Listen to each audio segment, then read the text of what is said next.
ang mga kwento ng pag-ibig, kwento ng buhay at kwento ng pag-asa dito sa Barangay Love Stories. Love Stories.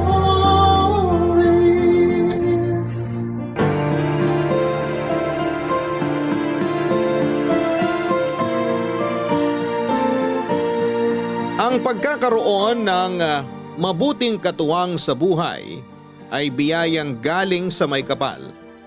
Ang pagsasama sa isang bubong ay hindi lang puro ginhawa at saya ang mararanasan dahil may kaakibat din itong hirap at mga problema. Ikaw kabarangay, paano mo ginagampanan ang pagiging mabuting katuwang? Dear Papa Dudut, isang pagbati po sa inyong lahat ng mga nakikinig sa Barangay Love Stories. Tawagin niyo na lamang po ako sa pangalang Guido. Tubong Cavite, may asawa at 3 anak. Matikas pa rin ako sa edad na 63 years old at walang anumang iniindang sakit sa katawan. Pero dahil medyo may kalabuan na rin ang mga mata, ay nagpatulong na lamang ako sa isa sa mga anak ko para makasulat sa inyo. Pangalawa po ako sa 7 magkakapatid. Ang pinagkakabalahan ko sa kasalukuyan, maliban sa pakikinig sa inyong programa sa radyo, ay ang pagtatanim ng pinya sa maliit na lupang naipundar ko noong nagbabarko pa ako. Papa Dudut, taong 2021, nang pumanaw ang nanay namin sa edad na 83 dahil sa sakit sa bato na hindi na namin pinaopera noon dahil na rin sa katandaan niya. Hanggang sa naratay na lamang siya sa higaan. 3 taon din kami noong nagpalitan sa pag-aalaga sa kanya bago siya pumanaw. Sa sumunod na taon ay tatay naman namin ang pumanaw sa edad na 85 dahil sa atake sa puso.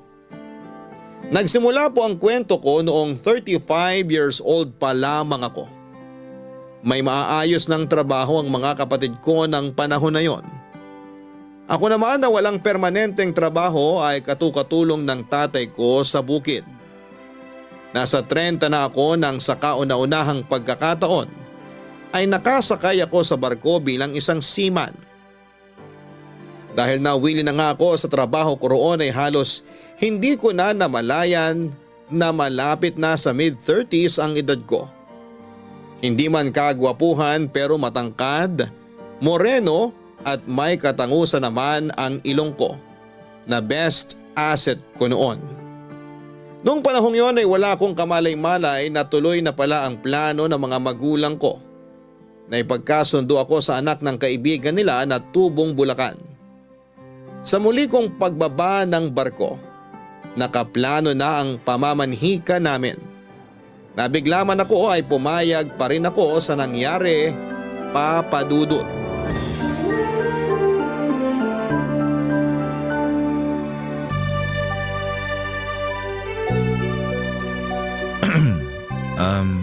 Pwede bang umupo dito sa tabi mo? Oo naman. Salamat.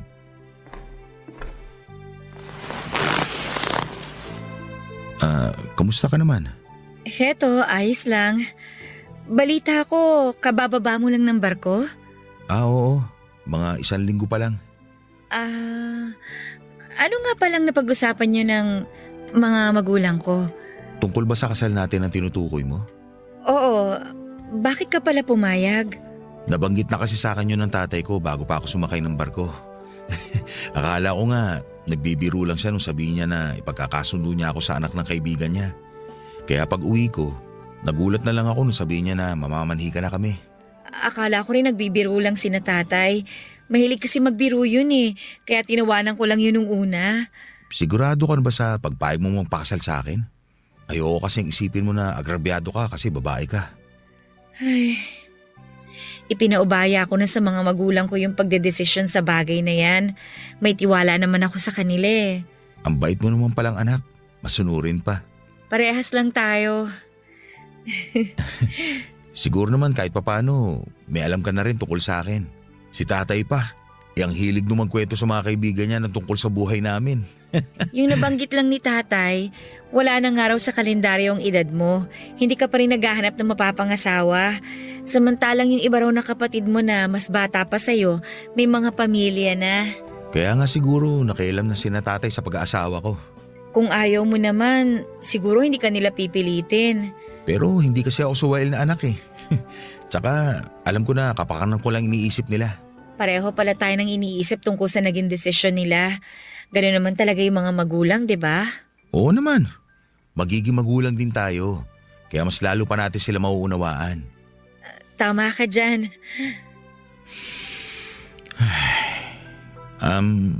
Okay lang ba kung simple lang yung magiging kasal natin? Oo naman. Ang ibig kong sabihin walang kaso sa akin kahit simple pa yung maging kasal natin.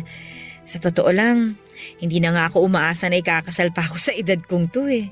Isipin mo na lang, kaya tayo umabot sa edad na to kasi tayo talaga yung para sa isa't isa. Oo nga, yun na nga lang ang iisipin ko. Gusto mo ba ulit ng makakain? Kape na lang siguro, busog pa naman ako. Ikukuha lang kita ng kape sa kusina ha. Hindi nga lang kapeng barako, instant lang kasi ang meron. Ayos lang, kahit instant na kape. Sige, magtitimpla lang ako ha. Maiwan mo na kita sandali. Siya nga pala. Kung may gusto ko pang ipabago, idagdag sa kasal natin, sabihin mo lang. Wala kasi akong alam sa ganyan eh. Oo, sasabihin ko na lang kina nanay. Pero tingin ko naman okay na lahat. Mabuti naman kung ganon. Ayoko kasi magkaroon ng aberya pag nagkataon.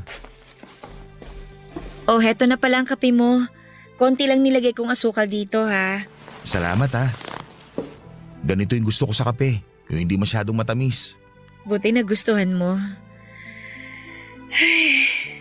Lalim ng buntong hininga mo ha. Para sa naman yun. Wala to. Halo-halo na kasi yung nararamdaman ko. Pero mas lamang yung kaba. Naiintindihan ko yung nararamdaman mo. Pareho lang naman tayo. Huwag ka mag-alala. Magsisikap ako para maitaguyod ko yung sisimulan nating pamilya.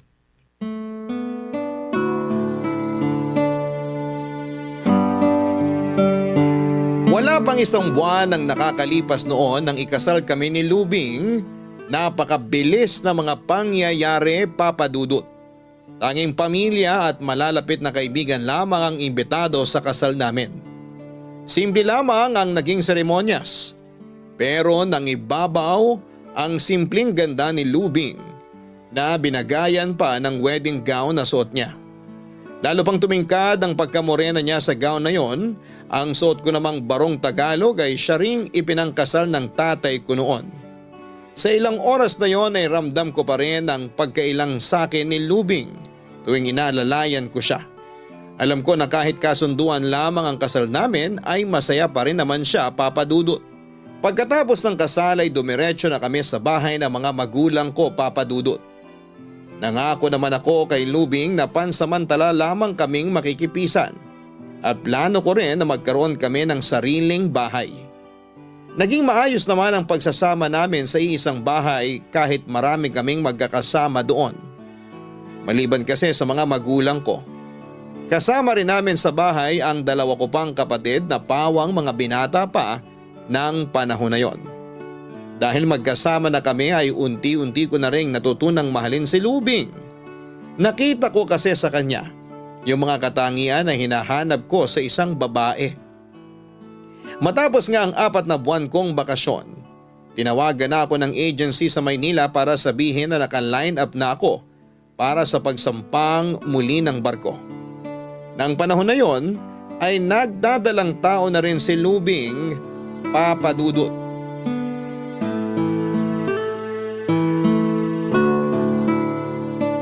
Paano yan? Sa 1 linggo na alis ko. Pag umuwi ka nakapanganak na ako nun. Isa pa yun sa ikinalulungkot ko. Hindi ko man lang makikita yung paglabas ng unang baby natin. Huwag muna kaya ako sumakay. Ha? Ano ka ba? Hindi pwede. Ang ibig kong sabihin, hindi ba plano pa natin magkaroon ng sariling bahay? Tsaka paano yung panganganak ko? Saan tayo kukuha ng panggastos? Alam ko naman yun. Nakahanda naman ang katawan at isip ko na mas magbanat ng buto. Kailangan ko pa lalo magsipag para sa magiging anak natin.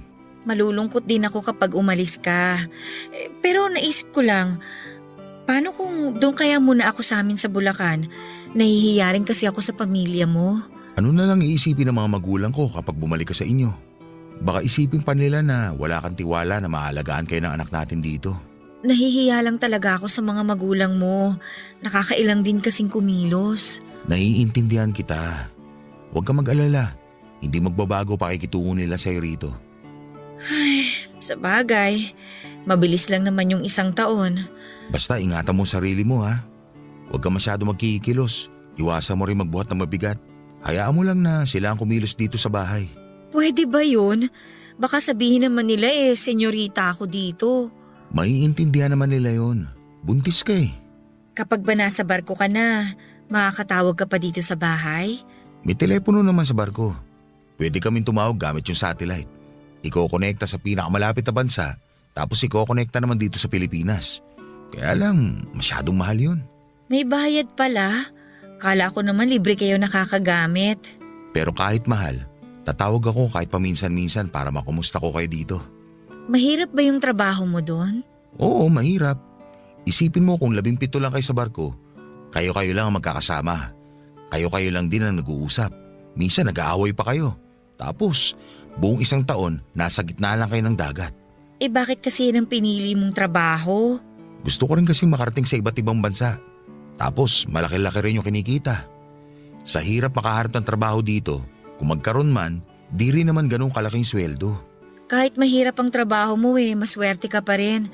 Biruin mo nakakarating ka sa iba't ibang bansa. Alam mo ba na 30 na ako nung unang sampa ko ng barko? 10 taon din hinintay ko. Siguro, kapalaran ko talaga maging seaman. Siguro nga. Madalas ko nun marinig sa mga magulang ko na kapag daw nakalaan sa'yo, talagang mangyayari kahit gaano pa yun katagal. Nga pala, napansin mo siguro na medyo may kasungitan si nanay, di ba? Pagpasensya mo na lang. Huwag mo na lang pansinin.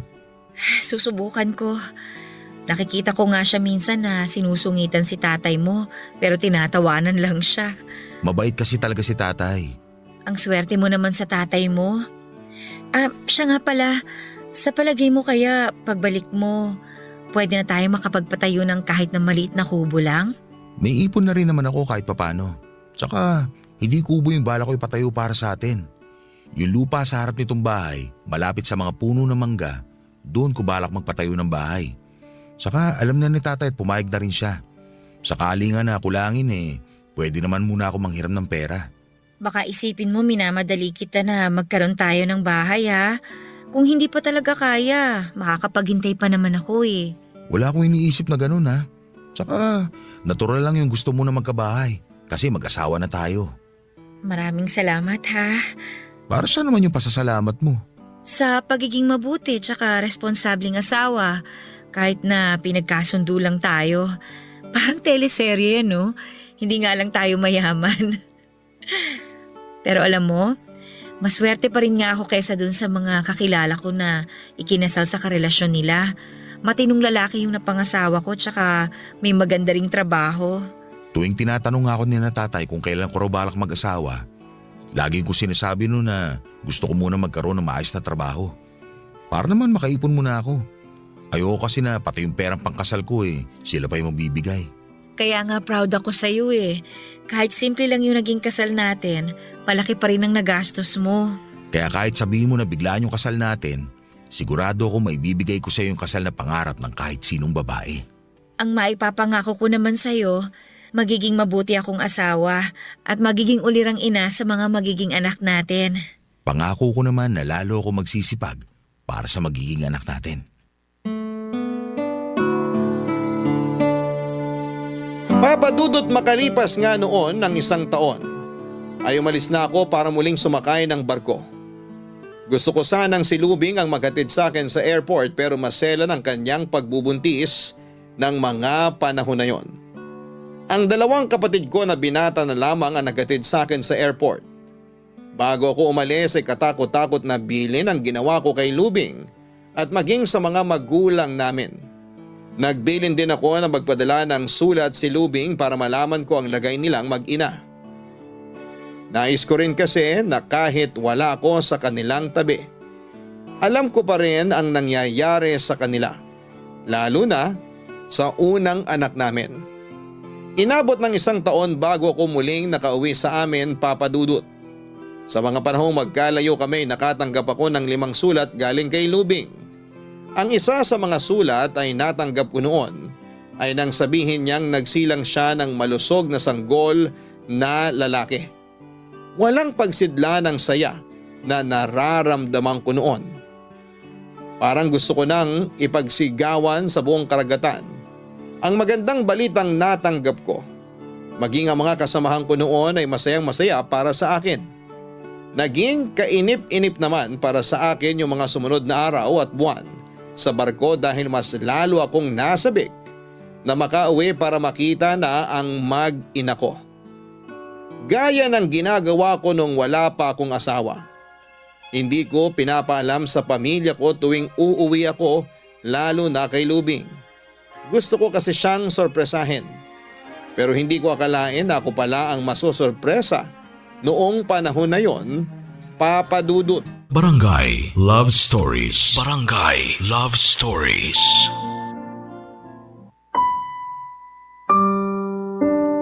Papa Dudut, hindi ko nadatnan sa bahay ang mag-ina ko. Mga magulang ko lamang ang naroon kasama ang 2 ko pang kapatid na lalaki. Masaya nila akong sinalubong pero naglaho rin kaagad yung pananabik ko nang malamang wala roon ang mag-ina ko. Umuwi raw kasi si Lubing sa mga magulang niya. Ilang buwan pa lang daw mula ng mga anak siya ay sinundo na siya ng biyanan kong lalaki. Kung ano man ang dahilan niya sa pag-alis noon ay hindi rin alam ng mga magulang ko. Sinabihan ako ni tatay na tumawag kina Lubing sa Bulacan para sunduin ko sila roon. Hindi naman nakaligtas sa akin yung nakita kong inis sa mukha ni nanay nang banggitin ko ang pangalan ni Lubing, kaya nasiguro ko rin noon na may nangyari nga habang wala ako. Hindi ko sinunod ang sinabi ni tatay. Sa halip na tumawag, kinabukasan din ay bumiyahe ako papunta sa Bulacan para sunduin sila. Nagulat pa nga mga biyanang ko nang dumating ako sa kanila, Papa Dudut. Napansin ko rin ang malaking ibinagsak ng katawan ni Lubing nang magkaharap kami habang karga niya ang anak namin. Tandang-tanda ko pa nung una kong masilayan ang anak namin, Papa Dudut. Dama ko ang kaba nang kargahin ko ito sa unang pagkakataon. Hindi ko rin namalaya na tumutulo na pala ang luha ko ng mga oras na yon. Ganon pala ang pakiramdam ng isang ama. Nag-usap din kami ni Lubing ng masinsinan. Sinabi niya sa akin na nahihirapan daw talaga siyang makisama sa pamilya ko. Lalo na kay nanay na may kasungitan naman talaga noon. Nangako na lamang ako kay Lubing na asikasuhin ko na lamang ang pagpapatayo namin ng bahay para makalipat na kami kaagad. Pumayag naman siya at kasama ko na rin siya noong umuwi sa bahay namin sa Cavite, Papa Dudut.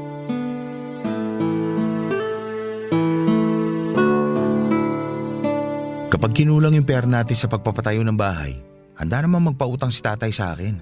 Hindi naman kailangan na sobrang laki ng bahay. Kahit nga kubo sapat na para sa akin eh. Ang gusto ko lang, makabukod na tayo sa lalong madaling panahon. Ayoko naman ng kubo. Paano kung may bagyo? Baka pati tayo matangay. Biro lang. Ang gusto ko kasi kahit maliit lang, basta sementado na. Yung pwede pang manahin ng anak natin. Gusto ko rin yun at kung maaari, maglagay tayo ng maliit na tindahan sa harap. Dagdag kita rin yun. Gusto ko rin kasing may ginagawa maliban sa pananahi. Kaso sabi mo nga kulang ang budget mo. Kaya nga mangungutang muna tayo kay tatay. Ikaw kasi, atat ka nang bumukod eh. Ako lang ba yung atat na bumukod ng bahay? Di ba gusto mo rin naman? Oo naman. Pero sana hinintay mo muna yung pag-uwi ko. Hindi yung basta ka na lang nagpasundo sa tatay mo. Akala tuloy ni na tatay, hindi mo sila gustong kasama sa isang bubong. Ay, hindi ko na kasi kayang pakisamahan ng nanay mo eh. Lahat na lang pinakikialaman. Ultimo pagpapatulog ko sa anak natin at saka kung paano ko aalagaan. Lahat na lang. Hinaan mo nga boses mo, baka marinig ka. Nasa baba lang sila. Nagmamalasakit lang naman sila sa'yo kasi wala ako sa tabi nyo. Pasensya ka na ha. Gusto ko lang namang sabihin sa'yo yung sama ng loob ko para mas maintindihan mo. Naiintindihan naman kita. Kaya lang sana, intindi mo rin si nanay. Pasensya na. Siguro nga hindi lang ako marunong makisama. Hindi ako sanay tumira sa ibang bahay eh. Masasanay ka rin. Gusto ko lang naman ituring nyo ng pamilyang isa't isa. Pamilya naman talaga ang turing ko sa kanila. Medyo nahihirapan lang ako na pakisamahan ng nanay mo. Ganun lang talaga siya. Pero malambot ang puso nun. Kung dito pa rin tayo sa mga magulang mo titira, ayos lang naman sa akin yun. Konting panahon na lang naman hihintayin natin at makakabukod na rin tayo. Sa 1 linggo, magpapa-estimate na ako sa gagawa kung magkano yung aabuti ng gastos. Talaga? Oo, kaya huwag ka na masyado mag-isip. Intindi mo na lang yung anak natin. Ano nga palang sabi ng mga magulang mo? Wala naman.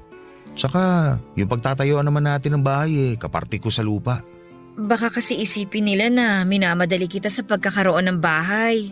Bago pa ako sumakay ulit nun ng barko, kinausap ko na si tatay tungkol sa plano ko. Wala naman siya naging tutol, maski nga si nanay. Akala ko kasi sa'yo pa rin sila umaasa. Kasi ikaw yung may magandang trabaho sa inyong magkakapatid.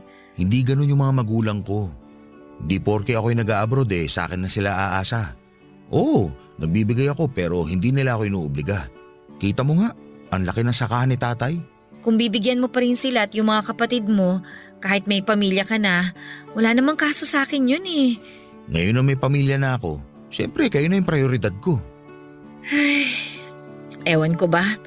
Simula nung makapanganak ako, ang bilis uminit ng ulo ko. Ang dali ko ring magdamdam. Normal lang daw yan, sabi ni ate. Napansin din kasi ni ate yung pagbabago mo. Pinayuhan pa nga ako na habang nandito ako intindihin ko muna kayong mag-ina ko. Buti pa si ate naiintindihan yung kalagayan ko. Siyempre naman, 3 na anak nun Tsaka wag mo daw pansinin yung kasungitan ni nanay. Dati na siyang ganun. Ay, o sige. Simula ngayon lalawakan ko pa yung pangunawa ko. Lalo na sa nanay mo. Ay, akala ko mauuwi sa away itong pag-uusap natin Maliit na bagay lang naman yun para mauwi sa away. Wag mo na sanang uulitin na basta ka na lang uuwi sa inyo ha. Pangako, hindi na mauulit yun. Akala ko pa naman masusurpresa kita. Yun pala, ako'y masusurpresa. Nasurpresa din naman ako nung bigla kang sumulpot sa bahay namin Kala ko kung sinong gwapong bisita. Ay nga pala, gusto ko planuhin na rin natin yung binyag ng anak natin kahit simpleng handaan lang. Tungkol dyan, naisip ko kasi na mas maganda siguro kung itutuloy na lang natin yung binyag kapag may sariling bahay na tayo. Para yung handaan, sa bahay na natin gagawin. Sige, maganda rin yung plano mo. Saka na lang natin planuhin kapag may sarili na tayong bahay.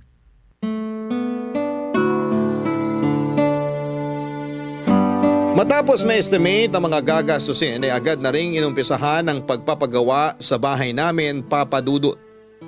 At gaya nga ng inaasahan, kinulang ang budget ko sa pagbili ng mga materyales. Mabuti na lamang at nagpahiram ng pera si tatay para makumpleto at matapos na ang pagpapagawa namin ng bahay. Katulad ng gusto ni Lubing ay pinalagyan ko rin ng tindahan sa harapan ang bahay namin. Natapos ang bahay namin sa loob ng 4 na buwan. May 2 silid din yun pero dahil kapos na sa pera ay hindi ko na muna pinapinturahan. Sunod naman naming plinano ang pagpapabinyag ng anak namin. Nagkasundo kaming mag-asawa na isabay na lamang sa blessing ng bahay ang binyag. Ang pamilya ni Lubing at malalapit na kamag-anak lamang ang in-invite namin sa okasyon. Labis ang pasasalamat ko ng panahon na yon dahil sa wakas, nagkaroon na rin kami ng sariling bahay. Ramdam ko rin ang kakapusan ng pera noon dahil nga sa sunod-sunod na mga gastusin. Kaya naman sinabi ko kay Lubing na muli akong sasampa ng barko para mabayaran ang mga utang namin at makapag-ipon ulit. Agad naman siyang pumayag sa desisyon kong yon, Papa Dudut. Naging mahirap sa akin ang muling pag-alis.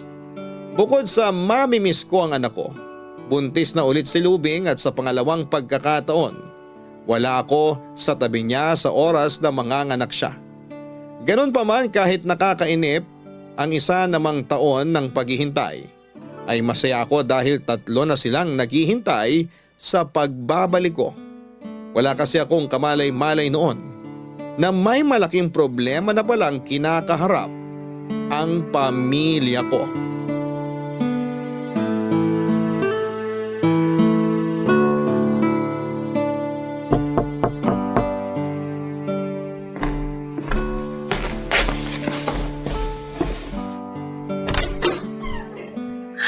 Gido! Bakit hindi ka man lang nagsabi na uuwi ka? Kung pinalam ko di sana hindi kita na sorpresa ng ganyan. Yung mga bata nga pala. Kanina ko pa pinatulog. Ang dami mo namang dala. May maleta na, may mga plastic pa. Mga pasalubong kasi laman nito mga plastic. Maraming laruan dito para sa mga bata. Sana makabawi ako sa kanila kahit dito man lang. Meron din para kina nanay. Salamat sa pasalubong, ha? Ay, teka, naghapunan ka na ba? Ipagluluto kita ng ulam. Kanin lang kasi ang natira kanina. Maupo ka muna. Huwag ka na magluto. Kahit ano na lang meron dyan. Konti lang naman kakainin ko. Ipagbubukas na lang kita ng delata para makakain ka na kagad. Sandali lang, ha? Kamusta kayo ng mga bata? Okay naman kami. Malulusog yung mga bata. Sobrang gana kumain at bihira silang magkasakit. Hindi ko naman kasi sila pinababayaan dito. Kamusta naman kayo ni nanay? Nagkakasundo na ba kayo? Ay, ayun na nga. Hindi pa rin ganun kaayos. Nagkakausap naman minsan pero dahil lang yun sa mga bata. Pero pagdating sa ibang bagay, hindi. Lalo na kapag may mga usaping pampamilya, hindi nila ako sinasali. Ayan ka na naman Baka ayaw lang nila na mag-alala ka pa. Noon pa man ganun na yung pinaparamdam nila sa akin. Kaya minsan gusto ko nalang dumistansya. Huwag ka na nga mag-isip ng ganyan. Pamilya tayong lahat dito kahit na anong mangyari. Ay, huwag mo nang pansinin yung sinabi ko. Ang mabuti pa, kumain ka na bago mo puntahan si nanay sa kabilang bahay. O heto. Salamat. Kanina pa ako gutom sa biyahe. Ikaw, di mo ba ako sasabayan? Busog pa ako, kumain ka na lang dyan. O sige, susubo lang ako ng konti. Alam mo, may kakaiba talaga sa pakiramdam ko nung dating ko rito. Yun bang parang may masamang nangyari? Kaya nung nakita ko na okay naman kayo, parang nakahinga ako ng maluwag. Tungkol nga pala dyan. Ano kasi Bakit? May hindi pa ba ako alam? yung bunso mong kapatid, nakulong. Ano? Teka, bakit siya nakulong? Yun na nga yung sinasabi ko kanina na usaping pamilya. Hindi ko alam yung ibang detalye kasi ayaw naman sabihin sa akin ng nanay mo. Mas mabuti siguro kung sa kanila mo na lang alamin yung buong detalye. Sabi na nga ba Kaya iba talaga yung pakiramdam ko Mamaya na lang ako kakain. Pupunta muna ako sa kabilang bahay para alamin yung nangyari. O sige, pero may ipapakiusap lang sana ko sa'yo, ha? Ano yun? Kapag nalaman mo yung nangyari, pwede bang huwag ka nang makialam? Pwede ba yun? Kapatid ko yung nakulong. Sa inyo kasi magkakapatid ikaw yung pinakamainitin ng ulo. Ang sakin lang, umiwas ka na lang sa gulo hanggat maaari. Huwag ka na makisawsaw pa. Aalamin ko muna yung nangyari. Siyempre, kung agrabyado yung kapatid ko, pwede ba naman na wala akong gawin? Kung magkakagulo talaga, mapipilitan akong iuwi yung mga bata sa Bulacan. Hindi mo kailangang iuwi pa yung mga bata. Hindi ko naman kayo pababayaan Alam ko naman yun Kaya nga, para ako nabunutan ng tinik sa dibdib nang dumating ka. Sige na, mamaya na tayo ulit mag-usap. Punta muna ako sa kabila. O sige, hindi na ako sasama sa'yo ha. Walang kasama rito yung mga bata Ayos lang, hindi naman ako magtatagal. Sana naman maayos na yung problema ng kapatid mo. Kung ano man yun, kayang-kaya namin yung harapin na magkakasama.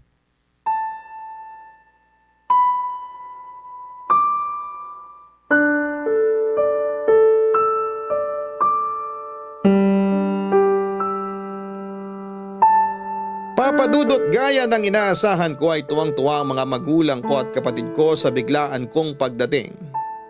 Matapos kong maibigay ang mga pasalubong ko sa kanila ay agad ko na rin silang tinanong tungkol sa sinasabi ni Lubing na problema. Nung una ay halos hindi ako makapaniwala na nagawa yon ng kapatid ko.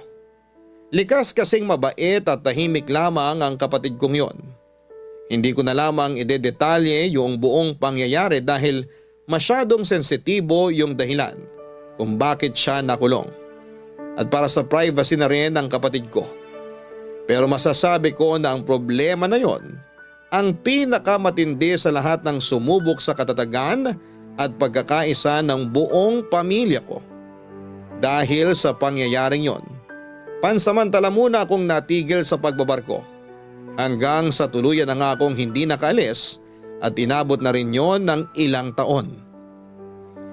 Sa pagpasok ng taong 2007, may lupang inalok sa akin ng isang malayong kamag-anak namin, Papa Dudut. Mura pa noon ang bentahan ng mga lupa sa amin. Nagka-interes akong bilhin yon na sinang-ayunan naman ni Lubing. Kaya naman nagpinyahan na lamang ako para may aasahan pa rin kita. Hindi rin noon nasunod ang plano na dalawa lamang ang magiging anak namin. Muling nabuntis si Lubing at babae naman ang anak namin sa pagkakataong yon. 10 taon na noon ang panganay namin at 9 naman ang pangalawa. Naging maayos naman ang lahat kahit na bago na ang takbo ng buhay namin dahil tumigil na ako sa pagbabarko, lalo na sa pinansyal na aspeto. Tumulong din kasi sa amin ng nakababatang kapatid ni Lubing na nasa abroad noon. Lumipas pa ang mga taon, Papa Dudut, halos hindi na namin namalaya na 5 taon na pala yung bunso naming babae. Hanggang sa dumating ang isang trahedya sa pamilya ni Lubing. Pumanaw ang tatay niya.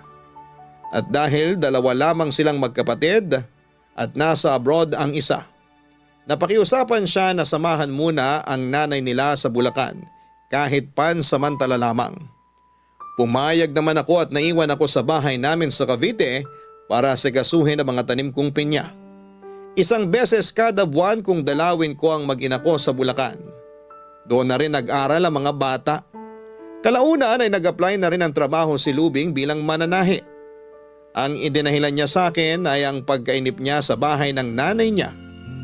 Hindi nagtagal ay unti-unting lumamig ang pagsasama namin ni Lubing, Papa Dudut. Barangay Love Stories. Barangay Love Stories.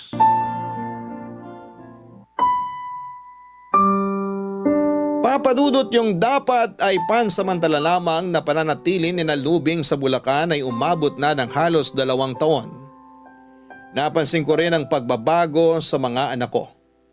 Ang panganay ko ay nalulong sa video games at laging laman ng mga computer shop. Madalas itong gabihin sa pag-uwi at inaabot minsan ng madaling araw. Napagbuhatan ko ito ng kamay na siyang dahilan para lumayo ang loob nito sa akin. Napansin ko rin ang pagiging maluho ng mga anak ko dahil sa pagiging spoiled nila sa tiyahing nasa ibang bansa. Kinausap ko si Lubing na bumalik na sila sa Cavite, ngunit hindi siya pumayag sa kadahilanan na walang makakasama ang nanay niya. Hindi ako umuwi ng Cavite noon hanggat hindi ko nakukumbinse si Lubing na sumama na sila sa akin pabalik. Naging madalas ang pagkatalo namin ni Lubing noon. Hindi na rin niya naasikaso pati ang mga anak namin. Inabot pa kami ng 1 buwan sa bahay ng nanay niya bago siya nito pinayagan na sumama na sa akin pabalik ng Cavite. Pagdating naman sa amin, binuksan niyang muli ang malit naming tindahan para may paglimangan siya at may sarili ring kita. Makaraan lamang ang ilang buwan ay naging maayos muli ang pagsasama namin. Patuloy rin naman ang pagpapadala ng package ng hipag ko sa aking mag-iina. Nalaman ko na nagpapadala rin pala ito ng pera. Aaminin ko na hindi ko yon nagustuhan, Papa Dudut. Pakiramdam ko kasi wala akong silbing padre de pamilya. Pakiramdam ko ay wala na akong kwenta sa paningin ng pamilya ng asawa ko mula nang tumigil ako sa pagbabarko. Noon pa ay napansin ko na ang biglang pagbabago ng pakikitungo ng biyanang kong babae sa akin, Papa Dudut. Kinausap ko si Lubing na hindi ko gusto ang pagtanggap niya ng pera galing sa kapatid niya dahil nakakapag-abot pa naman ako. Pero hindi ko akalain na mauwi rin pala yon sa isang pagtatalo.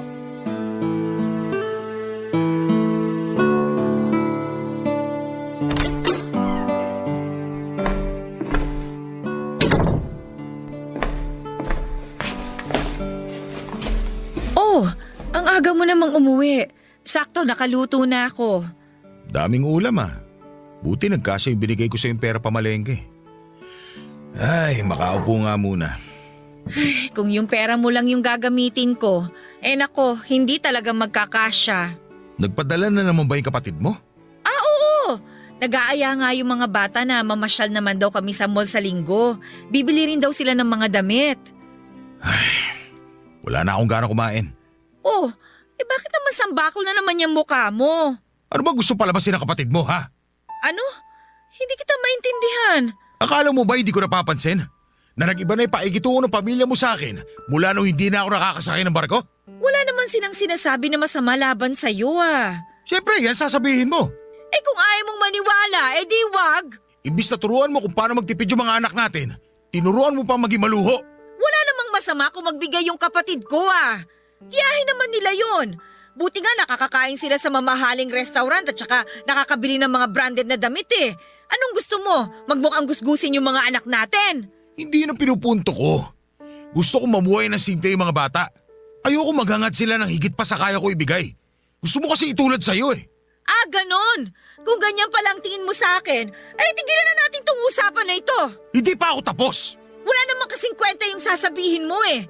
Pride lang kasi yung pinapairal mo. Hindi mo matanggap na hindi mo kayang ibigay yung mga luho na gusto ng mga anak mo. Kaya nga, mas mabuti na turuan natin sila makontento kung ano lang yung kaya nating ibigay. Paano kung magkaroon na ng pamilya yung kapatid mo? Hindi habang buhay, kaya niyang ibigay yung gusto ng mga anak natin. Kaya nga eh, habang wala pang pamilya yung kapatid ko, ibinibigay na niya lahat ng gusto ng mga pamangkin niya. Ang sabihin mo, gusto mo rin. Kasi naikinabang ka rin. Anong masama doon? Kapatid ko naman siya. Kesa naman maghintay ako kung kailan mo ako bibigyan ng pambili ng damit. Ni panty nga hindi mo ako mabilan eh. Magsasabi pa lang ako, ang dami mo na kagad kuda. Alam mo naman na hindi tayo ganun kaluwag sa pera ngayon. Akala ko ba naiintindihan mo yun? Ang prioridad ko ay yung pagkain natin sa araw-araw at yung pag-aaral ng mga bata. Kailan tayo luluwag sa pera? Kapag parehas na tayong uugod-ugod, ganun ba? May tindahan ka naman ah. Nananahi ka rin minsan. Hindi pa ba sapat yun sa'yo? Hindi ko na nga pinakikialaman yung kita mo eh. Akala mo naman napakalaki ng kita ng tindahan at ang pananahi ko. Halos dito na rin naman sa bahay na pupunta. Huwag ka mag-alala. Malapit na rin yung anihan ng pinya. Makakaluwag-luwag na rin tayo kahit papano. Ang tanong, makahawak naman kaya ako ng pera galing sa pinyahan mo? Huwag ka nga sabi mag-alala eh.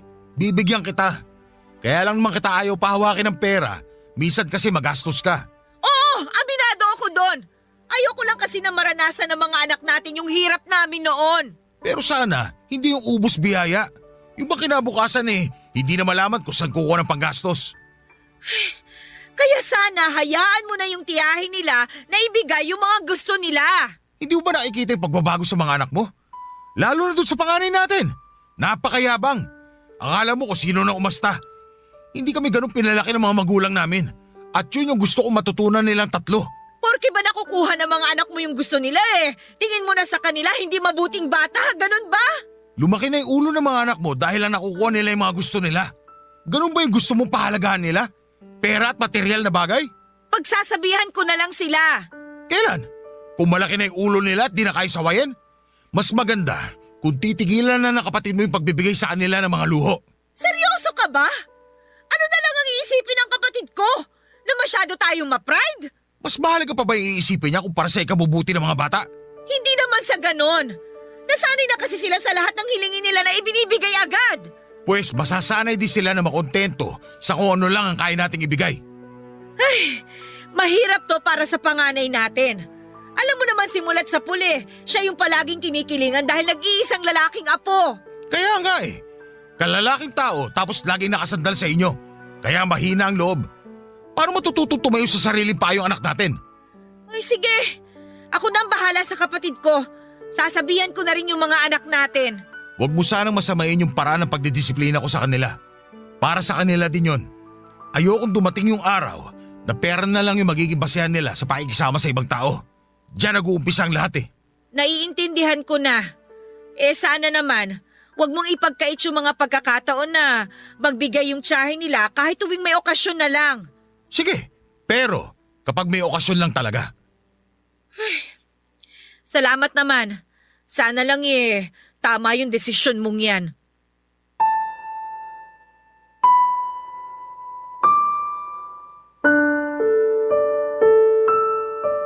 Papa Dudut, alam ko na may tampo sa akin si Lubing sa kabila ng maayos na pagtatapos ng usapan naming yon. Isa yun sa ugali ni Lubing na madalas naming hindi na pagkakasunduan. Nung tumigil ako sa pagbabarko ay mas nakilala ko ng mabuti yung pag-uugali niya. Hindi rin siya maasikaso sa akin at sa mga anak namin. Kadalasan ako ang bumabangon sa umaga para ipagluto ang mga bata bago pumasok sa eskwela. Tanghali na kasi siyang bumangon at kakain na lamang. Pero sa kabila noon, inunawa ko na lamang siya.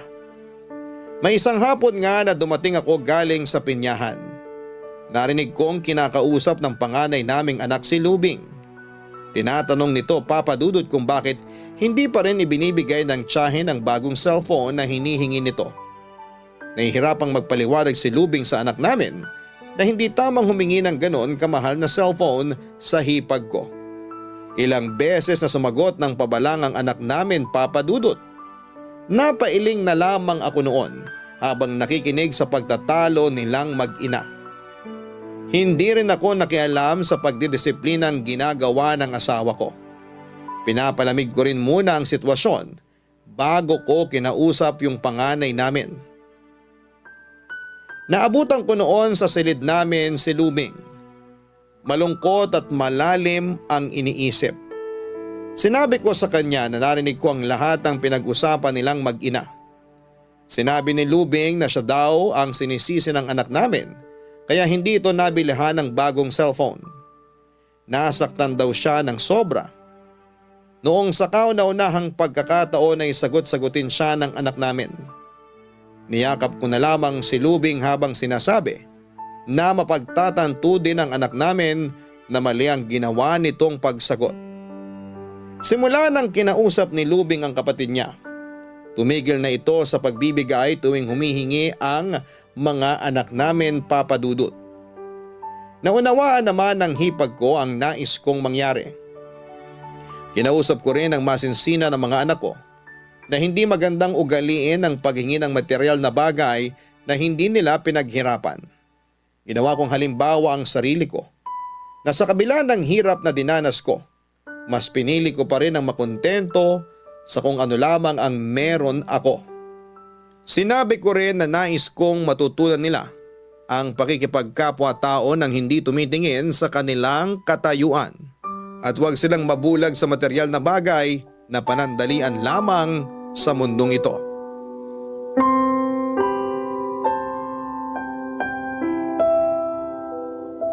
Mukhang natauhan na rin yung mga anak natin simula nung kausapin mo. Sabi ko nga sa'yo, kailangan lang silang pangaralan. Pasensya ka na ha. Parang ako pa kasi yung dahilan kung bakit sila nagkaganon. Ang mahalaga naman, namulat ka rin sa katotohanan na hindi material na bagay yung nagpapasaya sa tao. Minsan, yung pa'y nagiging dahilan para magbago ang isang tao. Ay, naiintindihan na kita. At saka, mas masarap pa rin na paghirapan muna yung isang bagay bago makuha. Totoo yan. Mabuti na lang naging maagap tayong ipaunawa yung bagay na yun sa mga anak natin. Oo naman, bata pa sila. Ay, oo nga pala. Malapit na ang wedding anniversary natin.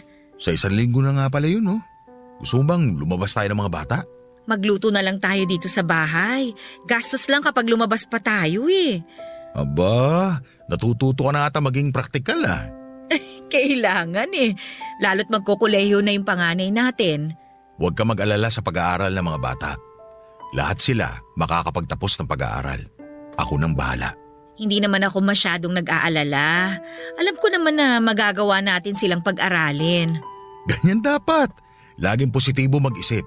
Marami akong natutunan sa'yo, lalo na sa aspeto ng buhay. Natutuwa naman ako marinig sa'yo yan. Sana, habaan mo palalo yung pasensya mo sa akin ha kapag nag-aaway tayo. Normal na sa mag-asawa yung mag-away. Ang mahalaga naman hindi natin pinatatagal. Habang nagtatagal yung pagsasama natin, lalo ko napatunayan na napakaswerte ko talaga sa'yo. Swerte rin naman ako sa'yo ah. Sige na nga, pareho tayong swerte sa isa't isa. May maganda nga pala akong balita. Ano yun? Naayos na yung problema ng kapatid ko. Laya na siya. Balak na rin nilang magpakasal ng girlfriend niya. Talaga? Aba, good news nga yan. Aba, ilang taon na rin naghintay yung girlfriend niya sa kanya. Buti hindi na inip. Mahal talaga siya noon, kaya nakapaghintay ng ganong katagal. Bihira na yung ganong tao ha. Buti na lang may happy ending pa rin sa kanila. Walang imposible sa taong may pananampalataya. Lagi ko yung sinasabi sa kapatid ko. Pinangangaralan ko rin siya lagi. Bilib din ako sa tibay ng pamilya niyo, no? Ang dami niyo ng pagsubok na pinagdaanan pero nanatili kayong matatag. Magiging ganun din tayo katibay. Basta maging positibo at manalig tayo sa may kapal. Tandaan mo, mahal kita. Kayo ng mga anak natin. Kayo yung inspirasyon ko sa buhay. Opo, lagi ko po yung tatandaan. Mahal din kita. Kayo ng mga bata.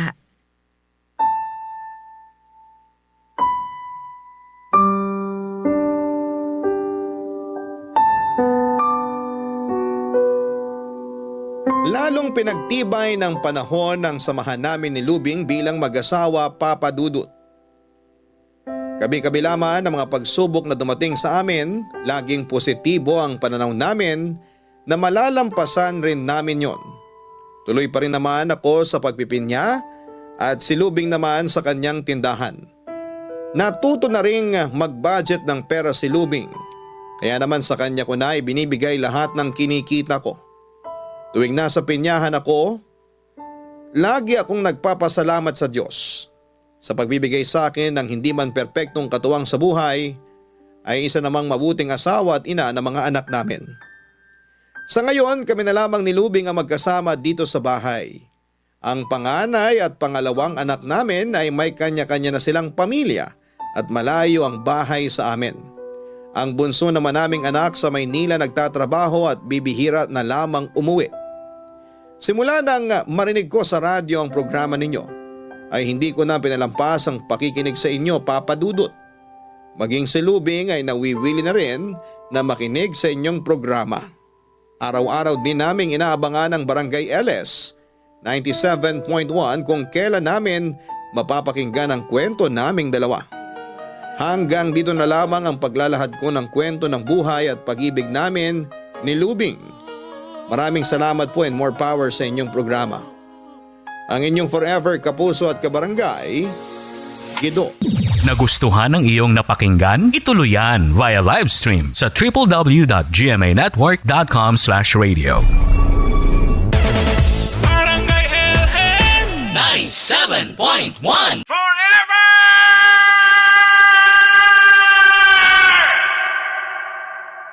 Ang mga kwento ng pag-ibig, kwento ng buhay at kwento ng pag-asa dito sa Barangay Love Stories. Love Stories.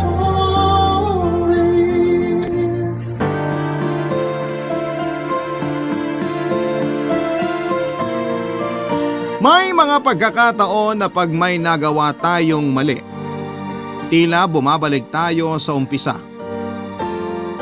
Nangyayari yan sa iba't ibang sitwasyon, sa trabaho, sa pang-araw-araw na ginagawa mo.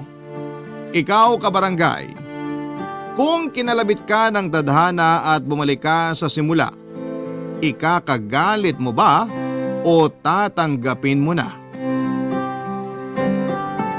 Dear Papa Dudut, ako po si Yara, noong 1 taon lang po nangyari ang aking kwento. Sa kasalukuyan po ay 30 years old na ako. Hindi po kami may kayang pamilya pero kahit po ganoon ay naigagapang ng mga magulang ko ang pag-aaral ko hanggang sa makagraduate ako noon. Kaya naman pinangako ko sa kanila na maghahanap kaagad ako ng trabaho para makatulong sa kanila. Nag-aaral pa po kasi ang bunso kong kapatid. Dahil maganda naman po ang mga grado ko ay nakagraduate po ako with honors at madali din ako nakahanap ng trabaho. Kaya nga po nang pangako ko na makatulong sa amin. Nag-iisip ako na yun talaga ang gagawin ko, ang galingan sa pagtatrabaho. May naging problema nga lang po ako at hindi po ako makasabay sa pananamit ng mga kasamahan ko. Tapos po ako sa budget, yung ipambibili ko ng gamit ay nilaan ko na lamang sa mga kailangan namin sa bahay. Kaya nga medyo mga luma na po ang mga damit na nasusuot ko noon. Maayos pa naman po ang mga damit ko pero halata na pong luma ang mga ito. Sa totoo lang po ay wala namang masyadong problema sa opisina kahit luma ang damit ko. Maliban po sa isang tao. Ewan ko po kung anong nagawa ko sa kanya at parang kalan ang tingin niya sa akin. Kasi naman ay nagiinit ang dugo niya. Siya po si Nice, mas bata po siya ng 2 taon sa akin. 27 years old lamang siya noon. Ang sabi sa akin ay natanggap daw si Nice doon kasi kakilala ng daddy niya ang CEO ng kumpanya kaya malakas daw ito. Magaling mangbully si Nice kahit may mga tao sa paligid kaya niya akong ibully nang hindi nahahalata ng mga tao. Lalo na kapag nasa paligid ang boyfriend niya. Kasamahan din po namin ang boyfriend niya na si Leon, 30 years old naman po siya. Mas senior siya sa amin kaya maganda na ang posisyon niya sa kumpanya. Siya po ang manager kung saang department ako naka-assign. Mapagmahal siyang tao, mahal na mahal niya si Nice kaya lang para siyang kabayo na may tapahoho. Kasi hindi niya nakikita ang totoong kulay ni Nice. Kung anong bait niya ay kabaliktaran naman ni Nice, Papa Dudut.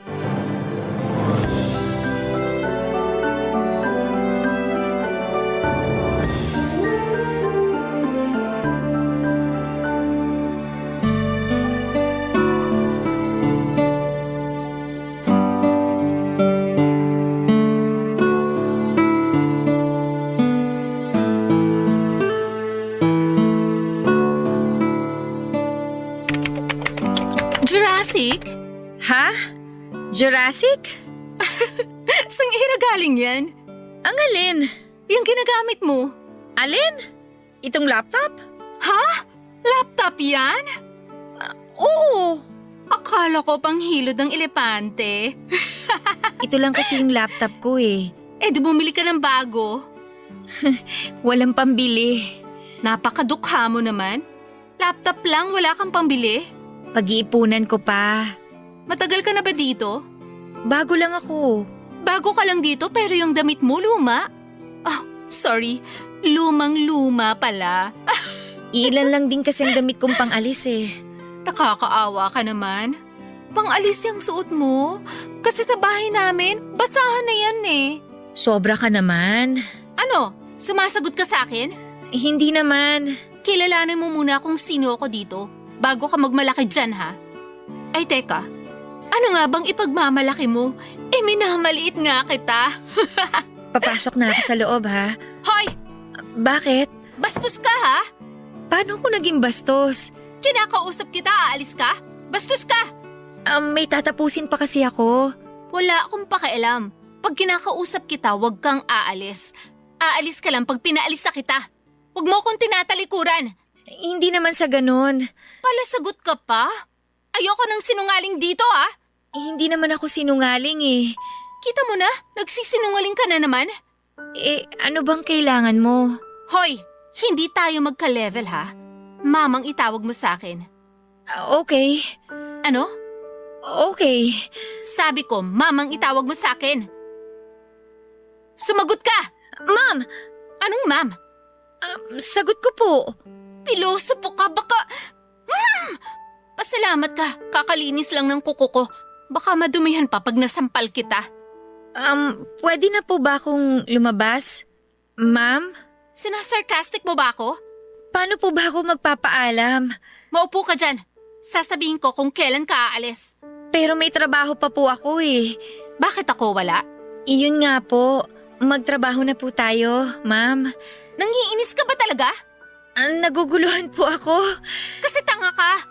Kaya tumahimik ka na lang dyan. Kanino ka under na manager? Kanino ka under na manager? Bastos ka talaga ha? Kinakausap kita. Sabi niyo po tumahimik lang ako eh. Nanggigigil na ako sa'yo ha. Humanda ka sa labas ng opisina. Wala na nga po akong ginagawa. Ako may gagawin sa'yo. Konti na lang. Pwede na po ba akong lumabas? Magtatrabaho ka, di ba? Saan ka magtatrabaho? Sa laptop mo, di ba? Opo.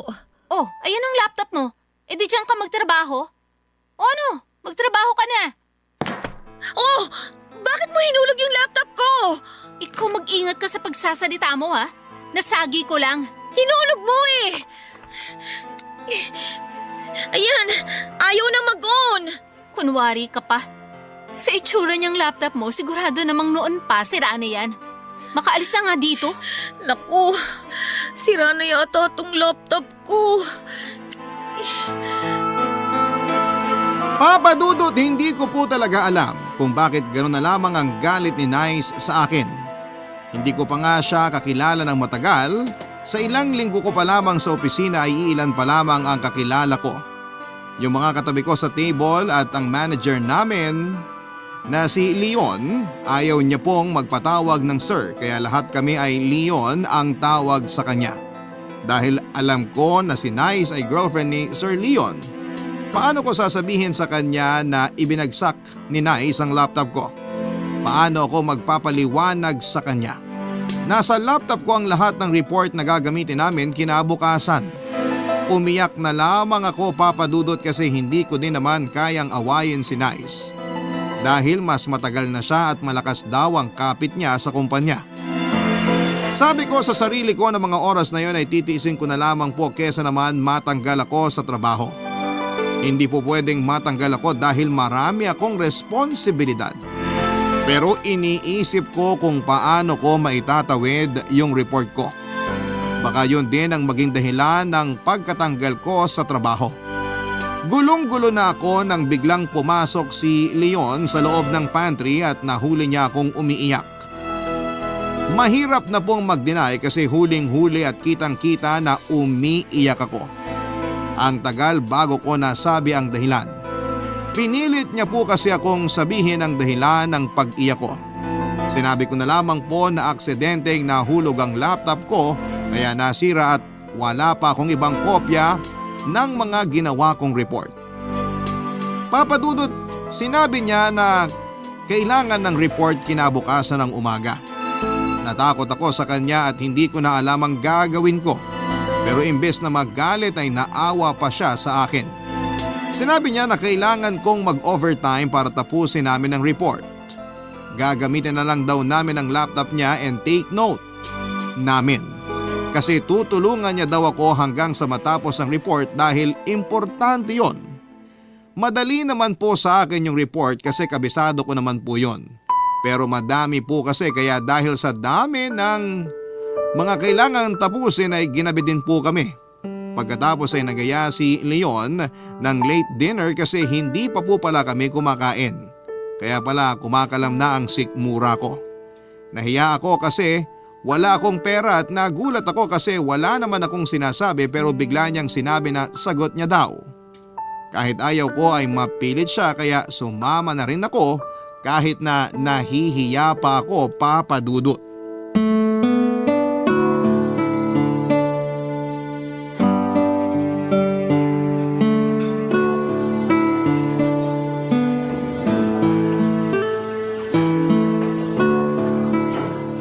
Salamat ha. Kumakain pa tayo, nagpapasalamat ka na? Ang ibig kong sabihin, salamat sa pagtulong sa akin sa report. Yung pasasalamat para dito sa kinakain natin, mamaya ko na sasabihin. Nakakatawa ka din pala ha? Seryoso ko. Okay. Pasensya na ha, pati ikaw na abala pa. Hindi mo naman kasalanan ng pagkakahulog ng laptop mo. Ha? Paano mo nalaman? Sabi mo, aksidenteng nahulog, di ba? Okay. Anong okay? Ang ibig kong sabihin, oo nahulog nga. Aksidente. Hindi mo na kailangang magpasalamat para doon. Kasi isang team lang tayo, kaya dapat tulungan. Salamat. Saan na naman? Same lang din sa kanina. Inulit ko lang. Nakakatawa ka talaga. Seryoso ako, maraming salamat talaga. Kumain na nga tayo. Ha? Okay. May tanong ako, total close na naman tayo. Personal ba? Medyo, pero tungkol lang sa opisina. Nahulog lang talaga yung laptop ko. Anong laptop? Tapos na tayo dyan. Ano ba yung itatanong mo? Sa opisina, may umaligid na ba sa'yo? Naku, walang langaw sa opisina. Hindi langaw, tao. Nung first day ko, yung security guard kasi ayaw niyang maniwala na doon ako nagtatrabaho. Ayun, umaali-aligid sa akin hanggang hindi ako nakakaupo sa pwesto ko. Puro ka naman biro. Ang sinasabi ko, may nagpapapansin na ba sa'yo? Yung nagpaparamdam. Naku, wala naman sanang magparamdam. Nakakatakot naman yung sinasabi mo. Ang kulit mo. Ang sinasabi ko, manliligaw. May nagpaparamdam na ba sa'yo na gusto manligaw? Naku naman, syempre. Wala. Bakit wala? Tingnan mo naman ang itsura ko. Ayos naman mga mata mo. Nasa tamang pwesto. Yung ilong mo din, saka bibig. Oh, anong mali sa itsura mo? Leon naman eh. Seryoso ko. May itsura ka. Sigurado may bigla na lang magpapapansin sa'yo. Bigla kang yayayain kumain sa labas. Ha? Yung parang ngayon? Ha? Oo. Pero niyaya mo ako kasi nagutom tayo sa paggawa ng report, di ba? Oo. Okay. So, anong sagot? Leon naman, may problema na yata yung mata mo. Tingnan mo naman ako oh. Tingnan mo ako kung manamit. Damit lang yan. Palgay ko ang kulang lang sa'yo. Konting makeup at saka ayos ng buhok. Naku, wala na akong oras para mag-ayos ng buhok. Kaya lagi ko na lang tinatali para mabilis. Yun nga, kailangan mo ng konting makeover. Konti lang naman. Niloloko mo naman ako eh. Kung seryoso ka kanina, seryoso ako ngayon. Iba na nga lang pag-usapan natin. Tulad ng ano? Yung girlfriend mo. Si Nice? Okay naman siya. Palakaibigan siya. Halos lahat sa opisina kaibigan niya.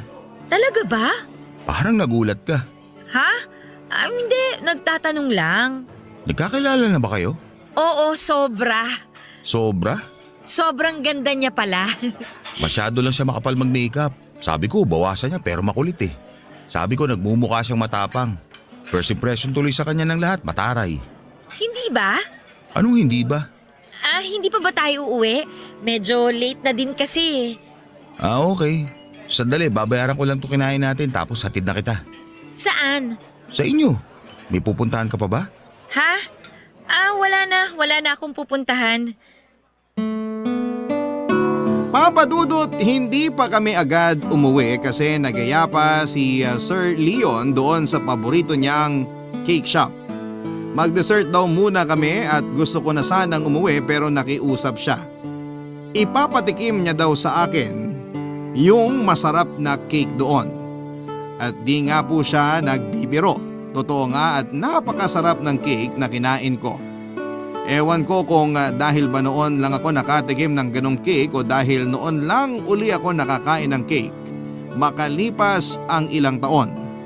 Matapos ang pagkain ng cake ay hinatid na ako ni Sir Leon sa bahay, Papa Dudut. Chocolate cake ang kinain namin. Hindi ko alam kung totoo talaga ang kasabihan na nakakapagpasaya daw ang kombinasyon ng matamis at tsokolate. Kasi parang ang saya ko pagdating sa bahay, parang nawala sa isipan ko na gabi na pala at maaga pa ang pasok kinabukasan. Pero kasi hindi nagsinungaling si Leon. Napakasarap naman talaga noong cake na yon. Kaya naman sulit ang puyat ko, Papa Dudut. Dala ko pa ang ngiti ko hanggang pumasok ako kinabukasan. Pero may sorpresa pala akong aabutan sa opisina. Hindi ko alam kung saan o kanino nang galing ang balita. May malaking chismis ang kumalat. Umugong sa opisina ang balita na buong gabi daw kaming magkasama ni Leon, Papa Dudut. Kahit na hindi naman totoo. Okay lang sana na machismis kami, syempre nakakahaba ng buhok yon. Ang gwapo kaya ni Leon, kaso may magiging problema sa balita na yon. Balitang naging chismis at naging malaking issue kanina pa syempre kay Nice.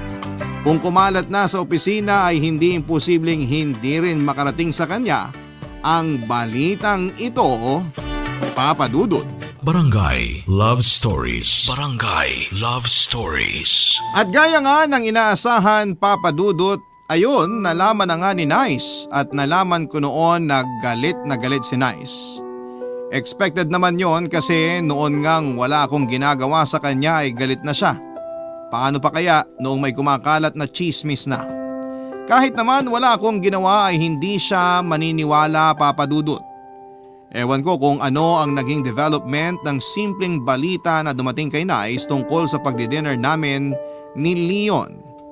Kasi kahit hindi ko pa siya nakikita noong oras na nalaman ko yung tungkol sa umugong na balita ay ramdam ko na yung galit niya na humihiwa sa balat ko.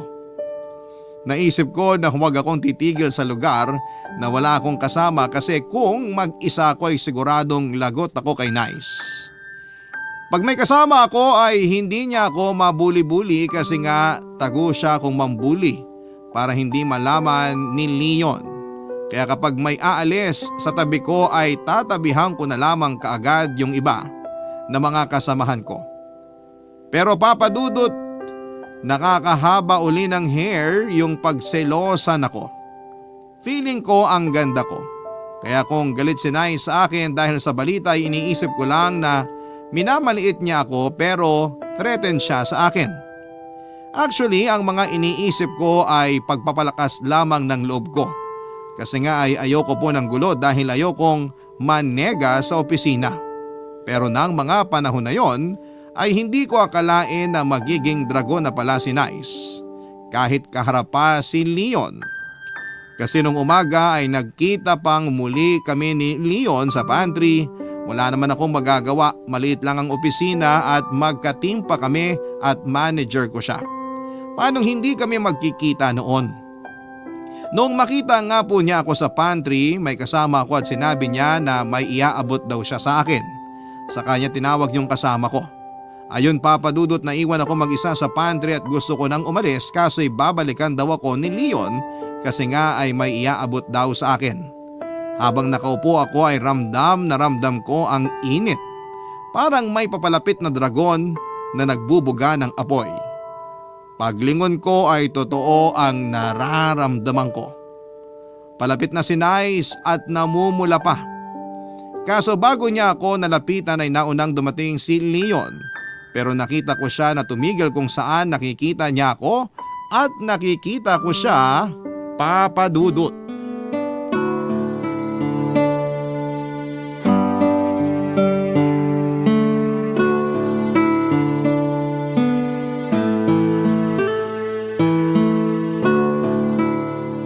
Buti hindi ka na late. Kahit napupuyat naman ako, maaga ako nagigising. Sorry napuyat ka. Ay hindi, sorry. Hindi yun yung ibig kong sabihin. Biro lang, alam ko naman. Ikaw talaga. Good luck sa presentation natin mamaya. Kinakabahan na nga ako eh. Bakit ka kinakabahan? Ako naman na magpe-present. Kinakabahan ako para sa'yo. Maganda naman ang report natin at kampante akong wala magiging problema. Eh bakit ka nag-good luck? Pampaswerte. Oo nga naman. Teka, paano nga pala sa mga susunod na report? May laptop ka na ba nun? Wala pa siguro, pag-iipunan ko pa eh. Siguro makikigamit na muna ako ng desktop natin. Kung kailangan na talaga madaliin, baka punta na lang ako sa internet shop sa amin. Ano? Nakakapagod naman yung gagawin mo. Kaya ko yun. Teka, sandali ah. Ay, teka, saan ka pupunta? Bakit parang takot na takot ka? Ha? Wala, sasamahan na lang kita. Hindi naman ako aalis. May kukunin lang ako sa bag. Okay. Akala ko kasi aalis ka eh. Mabilis lang ako. May naiwan pala ako. Sandali lang ah.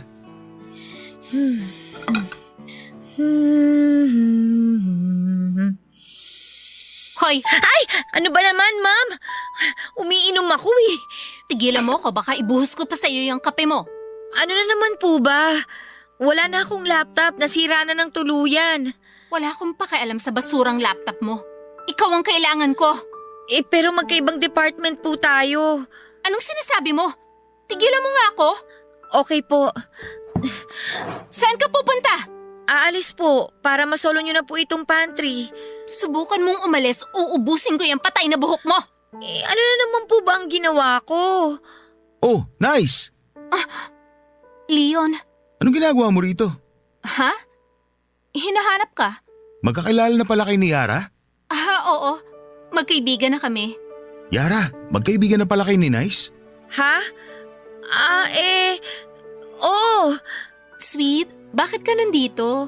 Iaabot ko kay Yara tong laptop. Binalikan ko pa sa table ko. Nakalimutan ko kasing daling kanina. Ha?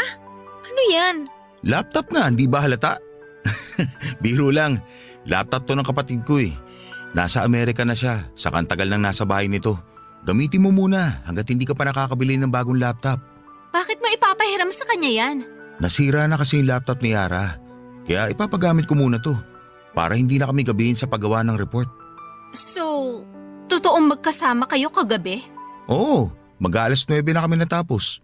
Saan kayo nagpunta pagkatapos nun? Kumain kami sa labas doon sa paborito nating resto. Tapos pinatikim ko sa kanya yung paborito mong cake. Ano? Siguro mga pasado alas 12 ko na siya naihatid sa kanila. Hinatid mo pa siya? Hanggang kanto lang naman. Tumahimik ka. May kalandian ka din kahit nakakadiri ang itsura mo.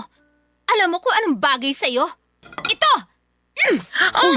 Nice! Anong ginawa mo? Ano? Ipagtatanggol mo yung busabos na yan? Ano nangyari sa'yo? Bakit ka naging ganyan? Ilayo mo sa akin ang babaeng yan! Halika na, Yara. Saan ka pupunta? Leon! Huwag mo akong iwan! Leon!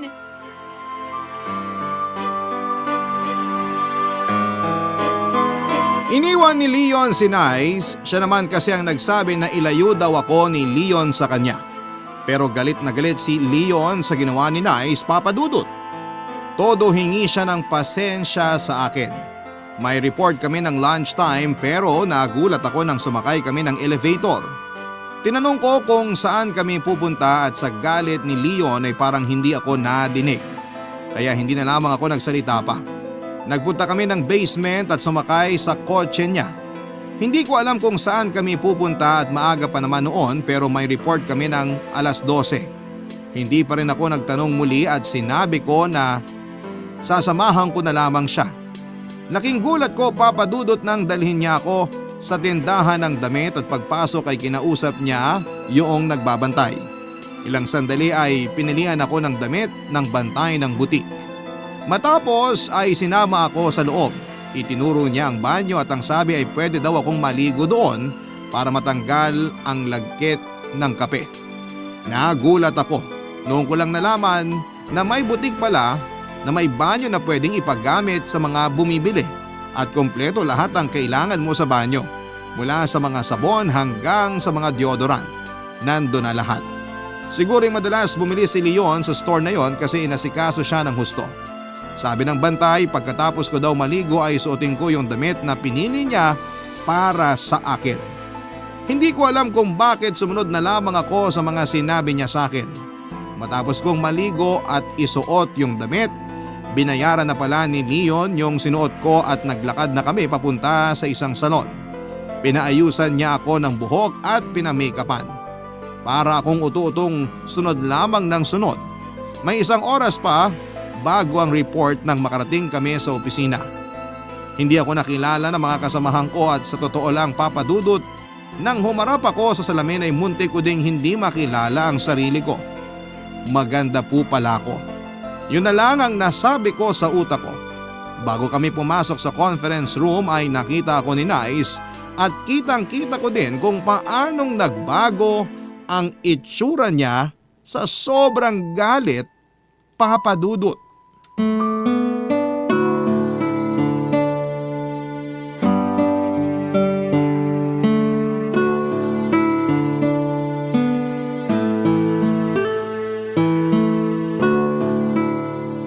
Congratulations, Leon! Ang galing mo dun sa presentation, ah. Magaling tayo. Magaling ang buong team. Group effort yun. Pero ang galing mo magsalita kanina. Sana ako din ganun. Anong sana ikaw rin ganun? Kinakabahan kasi ako paghaharap sa tao at magsasalita. Kaya hindi ko kaya yung confidence mo kanina. Alam mo, ang confidence, kakailanganin mo yan sa trabaho. Kaya ikaw dapat confident ka rin sa sarili mo. Madali lang sabihin yan para sa'yo. Practice lang yan. Tapos, huwag mong pansinin mga nakatingin sa'yo. Sabi nga, mas madami pa rin yung nakatingin na humahanga kesa naiinggit at maninira. Wow! Bigla ko tuloy naramdaman na kinaiinggitan. Ang ganda ko, ha? Maganda ka, period. Ha? Huy, Ay, bakit? ano nangyari sa'yo? Bakit ano nangyari? Natulala ka. Ay, sorry, ha? Ngayon yung sabihin walang nangyayari sa inyo. Ano bang nangyayaring sinasabi mo? Tumahimik ka. Yung boses mo, nasa opisina tayo. Wala akong pakialam. Baka makarating sa mga boss to. So, hindi ako natatakot. Dahil kaibigan ni Daddy ang may-ari nito at pwede kong ipaalis ang babaeng yan. Wag naman, ma'am. Kahit magmakaawa ka pa. Tumigil ka nga, Nice. Nag-ieskandalo ka na. Hindi lang ako mag-ieskandalo. Mananakit pa ako. Ikaw babae ka. Tatahitahimik ka kunwari, ahas ka pala. Hetong nararapat sa'yo! Tigilan mo yan! Bitiwan mo ang kamay ko, Leon. Humanda kang babae ka. Nakakahiya na, Nice. Bitiwan mo ako. Mas nakakahiya yung ginagawa nyo. Wala kami ginagawa. Mabuti pa, iwan ko na muna kayo. Anong iwan? Dito ka! Nice. Sinabihan kita Ano nung mo? mabubusin Kuya ko ang buhok mo pero hindi ka naniwala. Nice. Ma'am! Tigilan mo Sumanda yan. ka ngayon! Nabitiwan niyo yung buhok ko. Yan ang dapat sa'yo! Yara, nasaktan ka ba ng husto? Ayos lang ako. Ano, gusto mo pa? Pasalamat ka, tinulak lang kita. Buti hindi kita nginudngod sa sahig. Nakakahiya ka, Nice. Hindi ako makapaniwala sa nakita ko. Anong gagawin mo? Wala akong gagawin. Lalayo na lang ako. Anong lalayo? Hindi na healthy itong nangyayari. Yan pala ugali mo. May mga nadidinig ako tungkol sa'yo noon pa. Pero hindi ko nalang pinapansin kasi akala ko naiinggit lang sila sa'yo. Pero totoo pala. Oh, ngayong alam mo na. Ano ngayon? Hanggang dito na lang siguro tayo. Ano? Kailangan na nating maghiwalay. Hindi pwede. Ano? Tatakutin mo rin ako gaya ng ginagawa mo sa iba? Alalahanin mo na mas mataas ang posisyon ko sa'yo dito. Eh kung ipatanggal din kita. Gawin mo, wag mo sabihin. Sige, ipatanggal mo ako. Halika na, Yara. Leon, kaya ko na. Hindi, halika na. Umalis na tayo dito. Sige, iwan mo ako, Leon. Tignan ko kung saan ka pulutin pag sinabi ko to kay Daddy. Papadudot naging pisikal si Nice noon pero parang hindi ko naramdaman ang sakit na mga ginawa niya dahil sa pagtatanggol sa akin ni Leon. Sa buong buhay ko ay noon lamang ako nakaranas ng gano'n na saktan at ipagtanggol. Nagsumbong nga sa daddy niya si Nice at pinatatanggal niya talaga ako at si Leon pero hindi ginawa ng daddy niya ang gusto ni Nice. Sinabihan siya na ang kumpanya ang magde-decide sa bagay na yon. Dahil importante pala si Leon sa kumpanya kasi siya ang malaki ang nagagawa kung bakit umaangat ang kumpanya. Kinausap na lamang daw si Leon ang daddy ni Nice at sinabi lahat ni Leon ang nangyari at naintindihan siya nito. Kilala naman daw kasi ng daddy ni Nice ang ugali ng anak niya kaya alam niyang si Nice ang may kasalanan. Pinagsabihan din si Nice sa opisina, yung dating akala niya ay untouchable siya ay mali pala. Dahil sa iskandalo at sa mga nalaman na pinagsabihan ng management si Nice ay nagkalakas ng loob ang lahat ng mga inapi at tinakot ni Nice na ipatanggal niya ay hindi na natatakot sa kanya. Walang pumapansin sa kanya sa opisina, lalong-lalo na si Leon. Kapag magkakasalubong kami ay pinoprotektahan din ako ng mga kasama ko para hindi makalapit sa akin si Nice. Mas lalo ang pagpoprotektang ginawa ni Leon na halos yakapin ako para maprotektahan lamang kay Nice. Barangay Love Stories. Barangay Love Stories. Papadudot, sabi nga sa kasabihan na para kang gumawa ng sarili mong multo. Yun na yun po ang mga bumabalik kay Nice. Hindi lang siya gumawa ng multo kundi tinuring siyang parang multo dahil parang hindi siya nakikita ng mga tao. Kahit sinong kausapin niya ay lumalayo kung hindi din lang tungkol sa trabaho ang sasabihin niya. Nawala na din yung tapang ni Nice, yung dating dragon na sunog sa sarili niyang apoy. Grabe din palang magalit si Leon at parang wala na siyang pakialam talaga kay Nice. Sinabi nga niya na hindi naman daw dapat siya magagalit pero noong idinamay na ang trabaho niya sa personal na relasyon nila ay iba ng usapan. Kung hindi daw sinabi ni Nice sa daddy na ipatanggal siya sa trabaho ay ayos pa sana. Gagawa pa daw sana si Leon ng paraan para ayusin ang relasyon nila. Pero lumampas na daw sa hangganan si Nice, Papadudot. Ang pangit na sa akin manggaling ito pero ng mga panahon na yon ay nagmumukhang tanga na si Nice sa opisina. Minsang magkasama kami ni Leon ay nilapitan kami ni Nice. Hinila agad ako ni Leon sa likod ko dahil baka manakit na naman daw itong si Nice, Papa Dudut.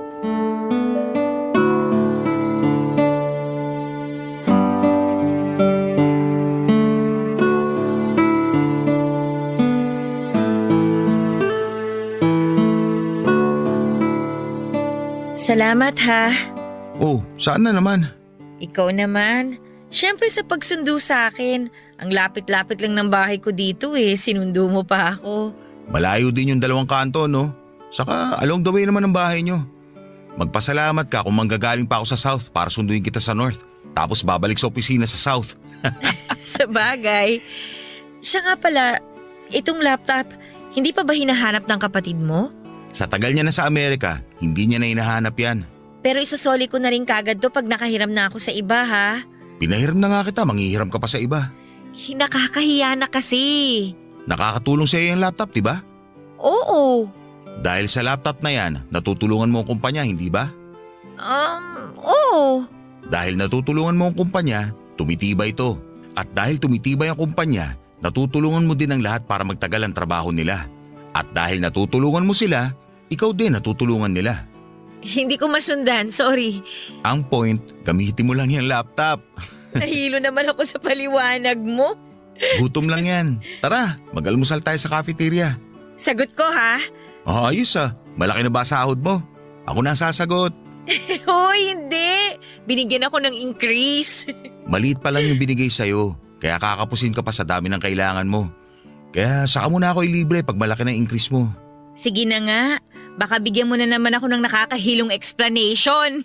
Teka lang, madalas kang mahilo? Hindi kaya… Hindi kaya ano? Oy! Knock on wood! Huwag kang nga nagbibiro ng ganyan ha. Tsaka paano?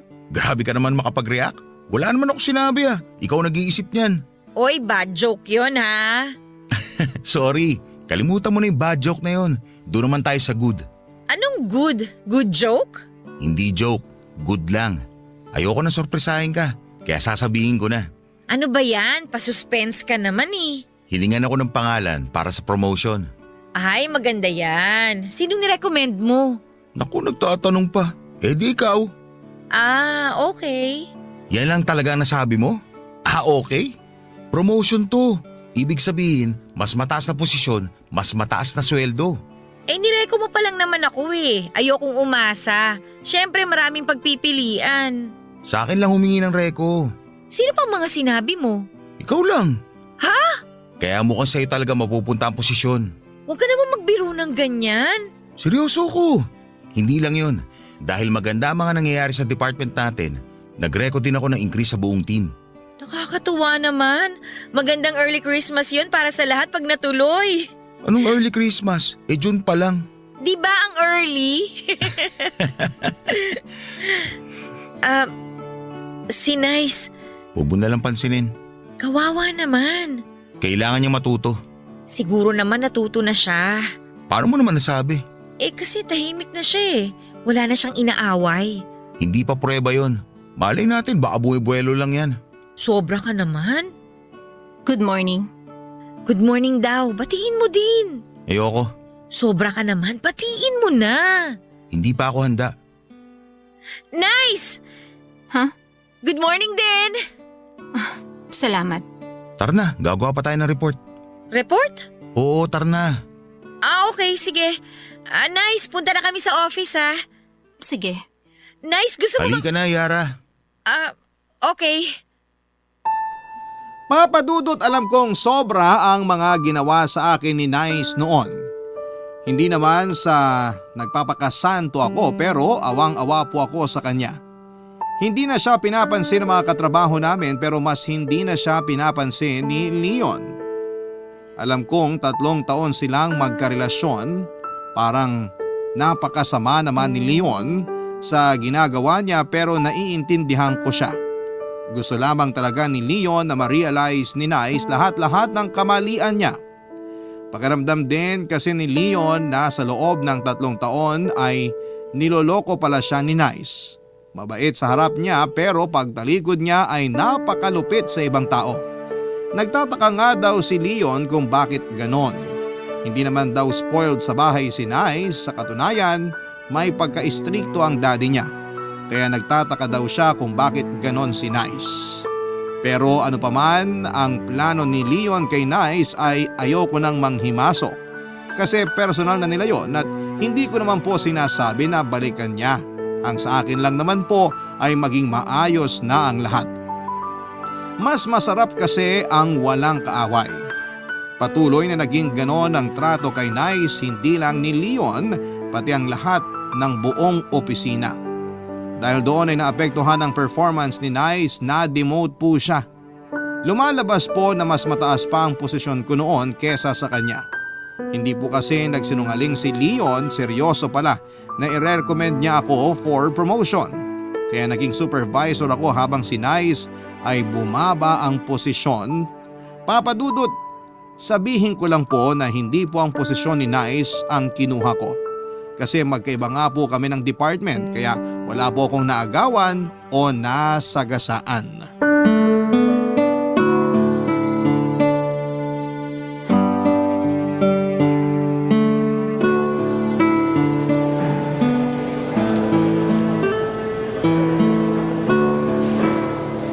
Uy, nakakahiya naman na ikaw lagi sumasagot ng almusal. Sus, maliit na bagay lang yun. Bukas ako naman ang manlilibre ha, walang aangal. Hindi ako papayag. Dami mo nang naitulong, pati promotion ko oh. Recommendation lang ginawa ko. Sila pa din ang nagdesisyon para ma-promote ka. Dahil maganda ang record mo, naging madali na lang yun para sa kanila. Kaya kung tutuusin, ikaw din naman ang naging dahilan kung bakit ka na-promote. Talaga ba? Oo, parang kapareho lang din yun ng ikaw din ang sisira sa sarili mo. Sa bagay, may point ka. Pero hayaan mo naman na ako manlibre. Walang problema. Sige, ilibre mo ko pero pag dumating na yung tamang panahon. Aber, kailan naman yung tamang panahon na yon? Pag napag-graduate mo na yung kapatid mo, pwede mo na ako ilibre. Ano ba? 1 taon pa yun. Oo, 1 taon na lang pala. Willing to wait naman ako. Nakakainis ka. Hindi to presentation pero nakakabilib pa rin yung husay mo sa pagpapaliwanag ha. Inuto mo pa ako. Siguro may gusto ka pa, no? Uy, grabe ka naman sa akin. Joke lang. Pero salamat talaga ha. Salamat sa lahat. Madami ka pang magiging progreso sa kumpanyang to. Kaya mas pagbutihin mo pa at galingan. Yes, sir! Sir ka dyan. Excuse me, Oh, nice. Bakit? may gusto sana akong sabihin. Nakakaistorbo ba?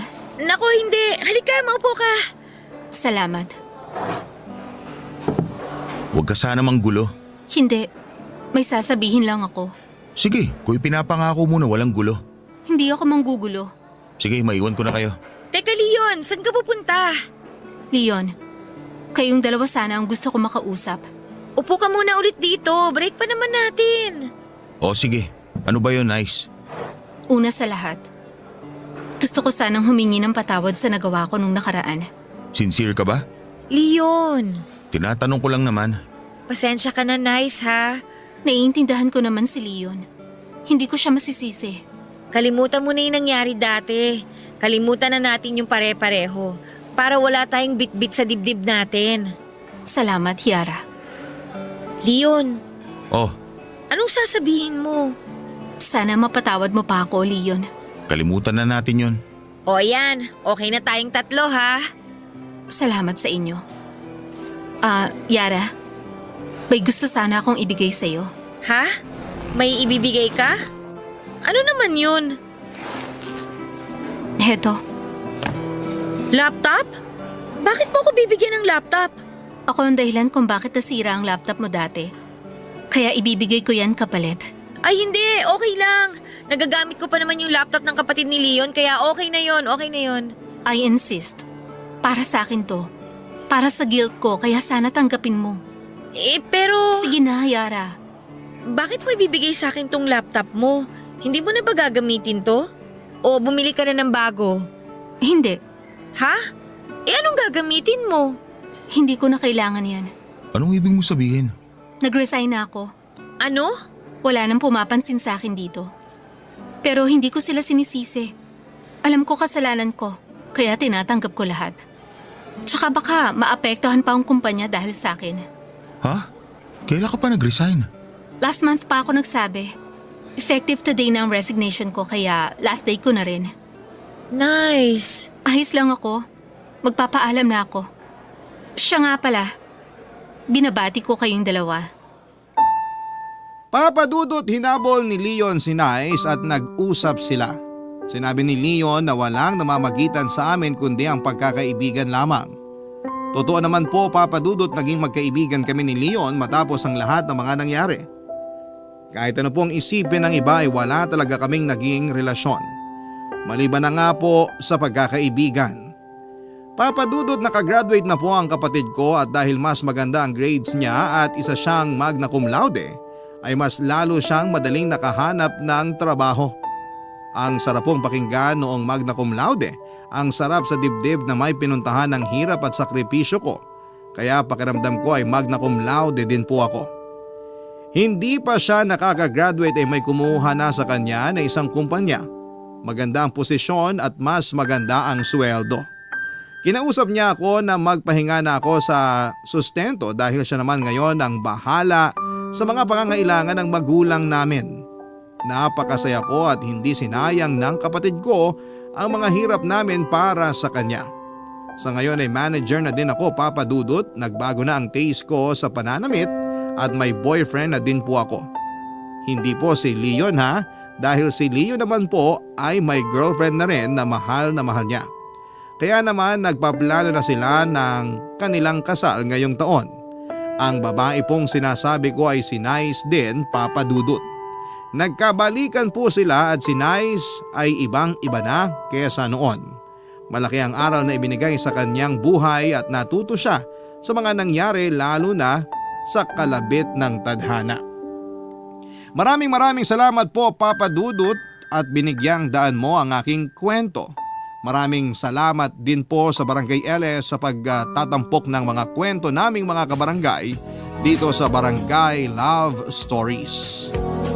Ang inyong forever kapuso at kabarangay, Yara. Nagustuhan ng iyong napakinggan? Ituloy yan via live stream sa www.gmanetwork.com/radio. Barangay LS 97.1 Forever